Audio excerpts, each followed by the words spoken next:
데드리프트는 인간이 가장 높은 무게를 다룰 수 있는 종목이며 근신경계의 발달과 전신의 근육을 사용하는 운동이기 때문에 항상 인기가 많은 운동이지만 그런 만큼 다치는 사람도 아주 많습니다. 특히 원RM에 가까운 고중량 데드리프트는 잠깐의 실수가 디스크 파열로 이어질 수 있고 당장에는 큰 문제가 발생하지 않더라도 허리에 스트레스가 누적되면 언젠간 문제가 발생할 수 있는 시한폭탄이 될 수도 있습니다. 그러다 보니 최근에는 데드리프트를 하면 안 되는 운동인 것처럼 이야기하는 경우를 많이 보았습니다. 하지만 저는 여전히 데드리프트가 아주 좋은 운동이고 꼭 필요한 운동이라고 생각합니다. 데드리프트를 대신할 운동이 없기 때문입니다. 저 역시 디스크로 공익 판정을 받을 만큼 허리가 좋지 않고 데드리프트 때문에 디스크가 터지기 직전인 상태가 되어봤지만 제가 중량 욕심을 부리고 잘못된 자세로 했던 것이 원인이었지 데드리프트라는 운동 자체가 문제인 것은 아니었습니다. 한 달간 제대로 걷지도 못할 정도로 허리를 다쳤었지만 그 후로 자세를 제대로 배우고 적당한 중량으로 데드리프트를 다시 연습하면서 올바른 데드리프트에 대해 조금이나마 알게 되었습니다. 이번 영상에서는 제가 데드리프트 고수들을 직접 찾아가서 배운 방법의 핵심들만을 뽑아서 설명드려 보겠습니다.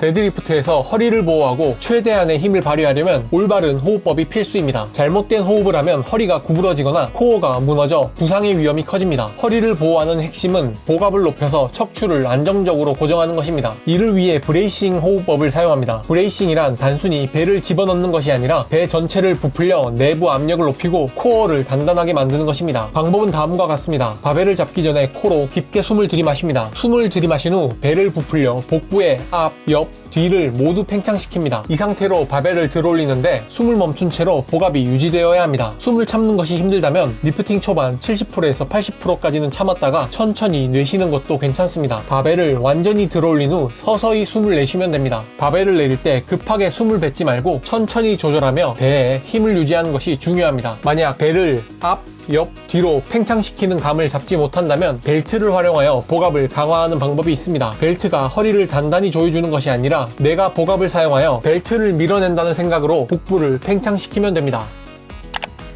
웨징과 슬랙아웃은 데드리프트에서 매우 중요한 개념이지만 의외로 방법을 정확히 알고 있는 사람이 많지 않습니다. 웨징과 슬랙아웃이 중요한 이유는 무게중심을 맞춰 허리로 중량을 들지 않도록 하고 힘의 손실 없이 효율적인 리프팅을 하기 위해서입니다. 허리에 통증 없이 더 안전하게 데드리프트를 하기 위해서는 웨징과 슬랙아웃에 대해 꼭 이해를 하시는 것이 중요합니다. 우선 웨징에 대해 먼저 설명을 드리면 웨징이란 바벨 아래로 힘을 밀어넣는 지렛대의 원리로 이해하시면 됩니다. 단순히 허리를 숙여 바벨을 잡고 뽑아 올리는 것이 아니라 엉덩이를 밀어넣어 후면의 힘을 사용하도록 하기 위한 준비 동작입니다.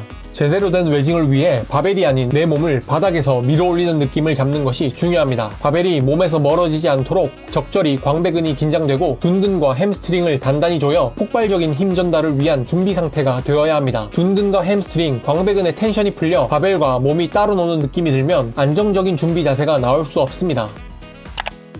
슬랙아웃은 바벨을 들기 전에 바벨과 몸 사이의 유격을 제거하는 과정입니다. 바벨을 그냥 들어올리는 것이 아니라 바벨을 살짝 당기면서 몸에 긴장을 걸어 바벨과 몸이 하나가 된 상태에서 시작해야 합니다. 우선 바벨을 들어올리기 전 바벨을 살짝 당겨서 무게를 미리 느낀 다음 팔을 당기는 것이 아니라 팔은 바벨을 잡고만 있고 광배근의 텐션이 걸리면서 바벨과 몸이 하나가 되는 느낌이 들도록 합니다. 그리고 바벨이 바닥에서 뜨기 직전까지 미세한 텐션을 유지해야 합니다. 바벨을 갑자기 훅 뽑아 올리는 것이 아니라 부드럽게 힘을 전달합니다. 슬랙아웃 없이 갑자기 힘을 주면 힘이 분산되어 허리의 부담이 증가할 수밖에 없고 바벨이 흔들리거나 무게중심이 틀어져 제대로 된 리프팅을 할 수 없습니다. 웨징과 슬랙아웃을 함께 적용하면 다음과 같습니다. 우선 바벨이 발 중앙에 오도록 조정한 다음 복압과 광배근의 텐션을 건 상태에서 팔이 길어진다는 느낌으로 뻗은 다음 바벨을 잡습니다. 바벨을 살짝 당겨 바벨과 몸이 하나로 연결된 느낌이 들면 엉덩이와 햄스트링에 텐션이 걸린 상태에서 몸을 바벨 아래로 밀어넣고 레그 프레스처럼 발로 지면을 밀면서 바벨을 들어 올립니다.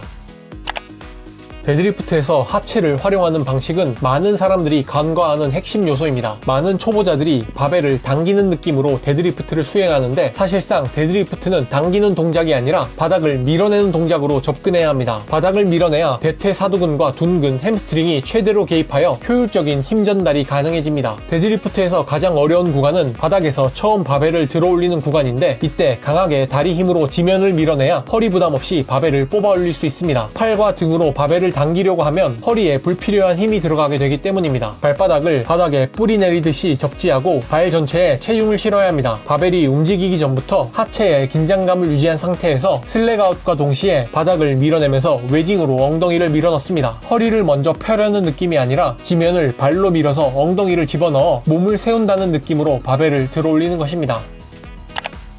앞서 말씀드린 것처럼 데드리프트를 할 때 바닥에 발을 잘 접지한 상태에서 밀어내는 힘이 매우 중요한데, 이때 어떤 신발을 선택하는지도 퍼포먼스와 부상 방지에 중요한 요소입니다. 잘못된 신발을 신으면 균형이 흔들리거나 힘 전달이 비효율적일 수 있습니다. 데드리프트에 적합한 신발은 힘을 제대로 전달하고 균형을 유지하기 위해 굽이 없고 쿠션이 없는 단단한 밑창으로 접지력이 좋아야 합니다. 푹신한 쿠션이 들어간 러닝화는 힘 전달이 약해지고 안정성이 떨어져 부상을 유발합니다. 간혹 역도화를 신고 데드리프트를 하는 분들도 계신데, 역도화는 스쿼트에 유리하지만 데드리프트에는 적합하지 않습니다. 역도화가 굽이 높다 보니 자연스럽게 중심이 앞으로 쏠리면서 데드리프트 자세가 무너질 수도 있기 때문입니다. 사실 데드리프트의 가장 좋은 것은 맨발이긴 합니다. 맨발이 접지력이 가장 좋고 발바닥이 지면에 닿는 감각이 극대화되기 때문입니다. 하지만 발이 더러워지기 싫거나 헬스장에서 신발을 신는 것을 규칙으로 하는 경우가 많기 때문에 반스처럼 얇은 고무 밑창의 신발을 신는 사람들이 많습니다. 물론 반스도 러닝화에 비해서는 접지력이 좋긴 하지만 데드리프트에 최적화되어 있다고 하기는 어렵습니다. 개인적으로 가장 추천드리는 신발은 제로투 히어로의 논슬립 리프팅화입니다. 35,000원에 저렴하게 구매할 수 있고 고무창이 매우 얇아서 바닥을 제대로 느낄 수 있는 신발이기 때문입니다. 데드리프트가 지면과의 접촉이 매우 중요한 운동이기 때문에 발바닥의 감각이 떨어지는 분들에게는 꼭 추천드립니다. 제품 링크는 아래 고정 댓글에 남겨둘 테니 구매하실 분들은 참고하시면 되겠습니다.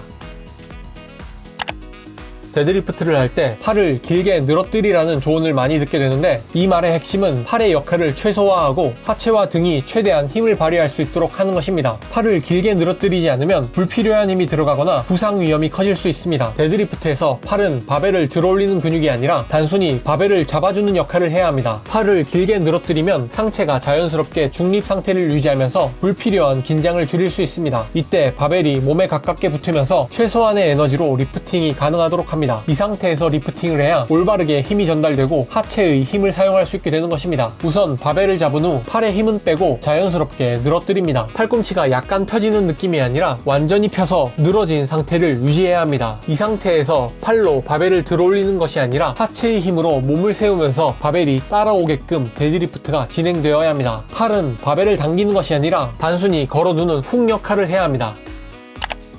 세계적인 척추 재활 전문가 스튜어트 맥길 박사가 나와 데드리프트로 데미지가 누적되면 결국 인공관절을 달게 될 거라고 말하는 유튜브 쇼츠 영상을 보았습니다. 이 영상에는 데드리프트를 하면 안 된다, 안 하길 잘했다, 데드리프트 때문에 다쳤다는 수많은 댓글이 달려 있었습니다. 하지만 사실 이 영상에서 맥길 박사는 원RM에 가까운 초고중량 데드리프트의 위험성에 대해 경고하는 이야기를 한 것이었습니다. 사실 맥길 박사는 경우에 따라 허리 재활 운동으로 데드리프트를 시키기도 하고 척추의 초과 회복을 위해 데드리프트를 통한 자극이 필요하다는 인터뷰도 했던 사람입니다. 단지 데드리프트가 하기 싫어서 불필요한 운동이라고 정해버리거나 허리에 좋지 않은 운동이라고 오해를 하고 있었던 분들이 계시다면 꼭 낮은 중량으로 연습해보시는 걸 추천드립니다. 후면 사슬의 힘과 협응력을 기르기 위한 기능성 운동으로 데드리프트를 대체할 운동이 없기 때문입니다. 근육을 키우기 위한 목적이나 무거운 무게를 들기 위한 목적이 아닌 몸의 기능을 개선하는 운동으로 접근하시면 좋을 듯 합니다. 오늘도 영상 시청해주셔서 감사드립니다. 다음 영상에서도 벌크업을 위한 핵심 운동 정보로 찾아올 테니 구독해주시고 봐주시면 감사하겠습니다. 다음 영상에서 뵙겠습니다.